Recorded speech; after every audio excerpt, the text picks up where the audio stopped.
Hi guys, welcome back to my channel. Today I'm going to show you how I made this fashion illustration from the clothing collection I designed in 2016 when I participated at the Vancouver Fashion Week. Back then, the collection I presented was approximately 12 looks, but today I'm going to draw only 3 of my favorite garments. And I'm going to start with this one, which is the one that I call no size dress. As you can see here, I started to draw in the middle of my page, and I'm using a fashion figure template I prepared before, so it is easier for me to just focus in on the clothes. When I think of this fashion show, I always remember when the model came out to the runway. It was definitely not expected, as it was so impressive and sexy, edgy, and yet so elegant. What makes this garment special is that it has no side panels. It has the rest of the elements a streetwear outfit could have and more, but then it's missing those side panels which accentuate the femininity and rebellion I wanted to demonstrate.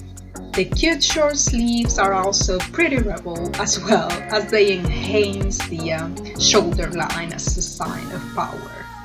The hood is one of the main features. It represents darkness, solitude, and safety, like a shell or a cocoon that we always create at some point of our lives.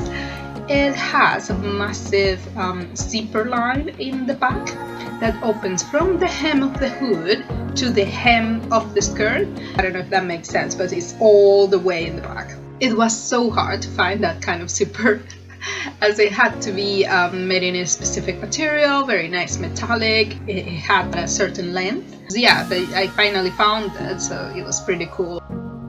And here you can see how the hood empowers and ties the whole outfit together, and ironically it's also the thing that separates the outfit.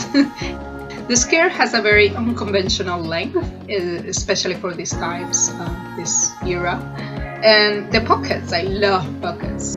In my attempt to make pockets fun, as I always try to do, this is what I came up with. So those back panels will hold the pockets with this burgundy red material as a skirt that is underneath, so it feels natural for those materials to hide those 2 pockets in the front.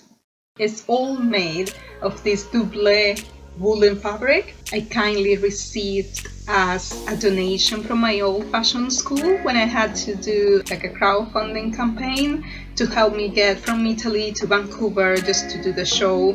Maybe I'll tell you about this later. Just thinking about it brings tears to my eyes. Next I'll be drawing the big skirt dress. So this was the last look I presented in that show, and I'm going to draw it here in the right. This was one stunning piece. The top of the silhouette was really simple. It was made of a crop top, and it had a belt that it was made of a structure of crinoline, and the belt was covered with some jeans material. Also it had lots of decorations, zippers in the front and in the back. Here you can see the model wearing the outfit. I think it's obvious to say why it was so impressive.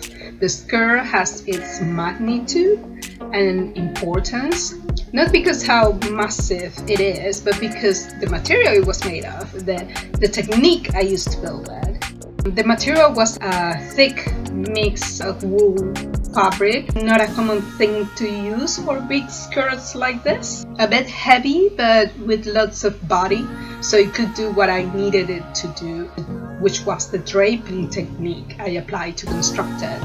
Draping is always fun. It's always fun, especially when you have a huge piece of fabric like this. The color was ideal for the whole concept of the collection, so I see this skirt as a punch in the face to delicate couture fabric materials that are usually so expensive. Instead, I propose this as the embracement of earthy, raw materials that somehow can say a little bit more. I don't know, but this is my own personal opinion. So the crinoline belt is the element that was holding the skirt up. As I said, it is made of jeans and metal zippers and a hidden structure of crinoline with boning channels, so it keeps the structure up. I would like to say this is the jewel of the outfit because it coordinates the skirt and the top with graceful harmony, but also the skirt would be absolutely nothing without it. And I'm going to draw some red shoes, although she didn't have them on the show, I remember. I would have imagined it this way because the accessories played a really important part of the whole collection. There were plenty of accessories like this orange earrings made of leather and necklaces, like very thick necklaces.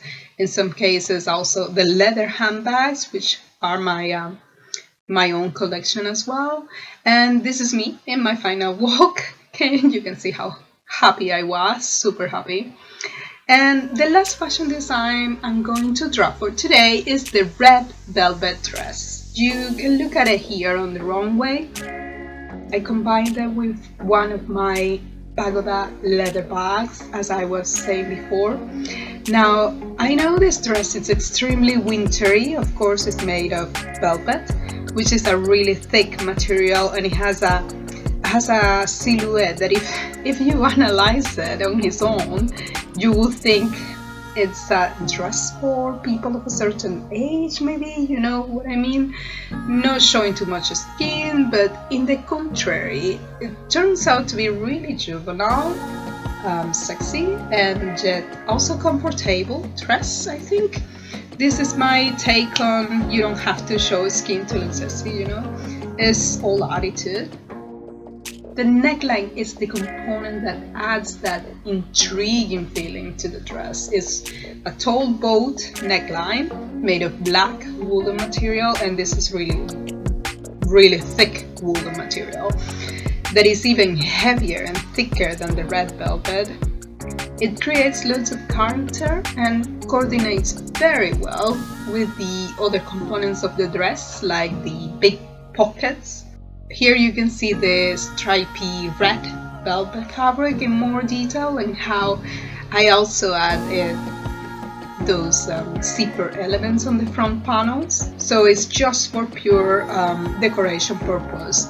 They help to break the continuity of the red stripes, just to add a little bit of fun that you can find also in this nice puffy hat that I'm doing, or also in the pockets that are exaggerated in size and length and kind of confuse themselves with the rest of the skirt. The whole outfit then becomes one blended piece because of the pocket, the neckline, and the accessories. As you can see here, I am trying to define some lines with more precision, because now that I'm happy with my colors and shapes, and I have checked all the illustration, if it needed some wrinkles or maybe some specific shadows, that's when I use my fine liners, the black fine liners, just to give a little bit more depth on the drawing, adding some eyelashes, playing with thicker lines, and stuff like that. I'm going to draw a color on the floor for a nice touch, so all the outfits look like they are in the same space, in the same place, and they are somehow connected to each other. They belong to one specific collection, of course. And here you have look number 1, 2, and 3. I am so excited to know which one you prefer and why. Please write me in the comments below. And as always, remember to subscribe to my channel and share my videos if you can. Thank you so much for watching, and see you next time.